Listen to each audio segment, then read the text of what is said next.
Allah'a. Bir ben inançsızım inanma. İnandım. Na pul mu getirirsin? Pul da size bana geldim. Ya kurban. Sağ bir bak yani. Kazancınız artık olsun. La helal helal da sana hidayete illa billahın emriyle. Ya Rabbi değilsin kardeşim Allah'ım. Değil daha kurban getirin. Kardeşlerimi kanatıyla da derken nazarlar. Sen bunlara ver, bunlar sana koy edersin. Gel bu Mirza kardeşi bu sırtta hoş geldin. Salman. Mirza kardeşim, Ruset'ten Salman kardeşim, İngiliz'de hoş geldiler. Ahırda da iyi bitti ana. Ahırda söyle. Safa getirirler. Benim korkalı, korkama. Benim öyme de geçten zırh yaptırırlar. Öyle mi sonra? Ha? Kim geçme sarmadınız ki.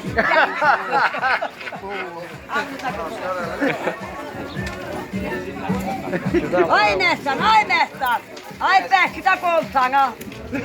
Ne adı günahlatana? Koyamıyoruz ya.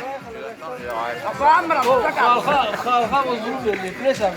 Kirkir bortada kaldı, topal kaldı. Bu ağaçla basını yaracağım, ay Mestan. Bana hoy ele. Elemezsen arbatı boğuruyor. Dato. Ay da çıkı bana gel. Amrıca kurban olur.